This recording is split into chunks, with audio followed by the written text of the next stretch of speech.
Shouldn't it be a negative 2? Where's negative? Because when you take the derivative, Here? yeah. Nope. When you take the derivative of sine, it gives you negative cosine. Nope. Just like the 2. You're only taking the derivative of the word. Derivative of cost is negative sign, the other way around. That's why I have a negative sign here for the derivative of cost. First, sine. No, not for that. For the bottom. For the, Yeah, I'm explaining what is negative on that. Oh, So you go backwards, that's all. oh, okay. Derivative sign is regular old-fashioned cost, not negative cost.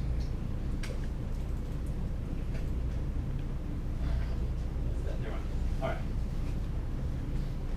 What do we have now? Negative sine squared plus cos squared. Who knows what that is? What's negative sine squared plus cos squared? 1, 0. You're close. Negative 1. If they were both positive, 0. it is cos 2x. It's doubling up for cos. Cos squared minus sine squared is cos 2x. So we could replace it if we want to. I don't know if we need to. But if you wanted to, you could. Let's just see what's happening if x goes to 0. Maybe the whole thing's just done. God help us. Let's find out. So, shoot, it's not. So, as x goes to 0, and here, these two go to 0, this goes to 1 squared. So 1 minus 1 is 0. So the top is 0. The bottom, 2, 0, 1, 0. It's still an indeterminate quotient, not indeterminate difference, still an indeterminate quotient. So all we'll do now is apply the derivative again. Can we say that cosine square equals 1 minus sine square of x? You can. So That will give you, knock this out, and it'll give you, they're going to have 2 sine square. that's correct, yeah, you could do that. Then And sine, sine cost, which is tan. It's done, right? Let's go. What type of equation? Cos squared is 1 minus sine squared. Good, yeah. So what does 2 sine cos x go to? Say again. What does the Oh, the bottom heads towards 0. Bottom heads towards 0. Oh, because 2, 0 times 0, and 1 all multiplied together would give you a 0. So we still have a conclusion? We have a conclusion. Lee has come up with a great idea. If we change this using the Pythagorean identity that Baker was referring to, right? So cos squared is the same as 1 minus sine squared. That will rid us of what? This negative 1 and the 1 will cancel. We'll have a negative sine squared and negative sine squared become negative 2 sine squareds together. So instead of doing another round of L'Hopital's, we can algebraically simplify this to the limit as x goes to 0 from the right of a negative 2 sine squared over a 2 sine x cos x. 2's cancel. One of the sines cancels from each one. So we're left with the limit of ultimately just negative tan as x goes to 0 from the right. So what's the value of tan at 0? 0. The answer is 0.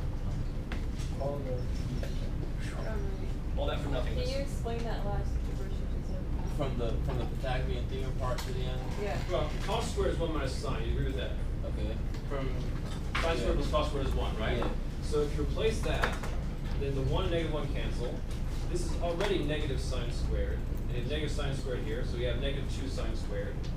Over the same denominator, the 2's cancel, and a sine above and a sine below cancel, leaving you a single sine above with the cosine below. Sine on cos is tan. We still have the negative. So you have that expression now. And then, tan at 0 is 0.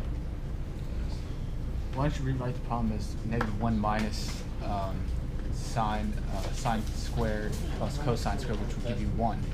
So it would be negative. One more time, I couldn't hear. And why don't you write it? So why don't you just pull out the negative sine of x and leave it as Here? yeah. So it'll read as negative 1 minus sine squared of x plus cosine squared of x, which would give me 1. What gives you 1? Those two sine These squared. two? No, you pull out the negative, so you get negative sine squared of x, but you pull out the negative, so it reads negative 1 minus 1. You see what I mean? No, I won't do that. Why not? Because you have to hold the negative symbol for each term. You have to change the sign of this guy as well. So you'd have a negative 1 on the outside that would read Could you 1 plus sine squared minus cosine squared at that stage. So you can read like this. Negative 1 plus sine squared minus cosine squared. If I pull it from just these two, then I won't be able to attach these two together.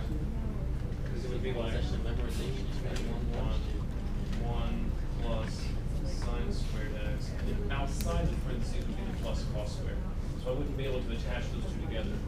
Oh, you can't. Right, that was kind of brutal. So Have you much done work. the question like that? Gosh. No, I wouldn't do something like that. No way. I would check through it first to make sure it's not going to lead you in circle back. That was the first So, example I for would ask- differences. But yeah, for example, there was So I Really would bad just ask example. this one question. So after doing all that, you said that the way we did it with yeah, the there might be a X slicker over- way to approach the beginning. How could that happen? Probably write it as cos on sine to start with. Probably change cos into cos on sine. I would never guess that. Really? Anytime, Not from the get-go. anytime you see. I would have done like 1/10. Okay, 1/10, same thing. Play 1/10. Play it that way, and then just something different. Something that's manipulating the trig aspect of it. All we do is multiply by x. You know what I'm saying? So that might be another way to go. If it starts getting tedious, you might just try to go back to the beginning and try something a little different. Right? Start to get lost.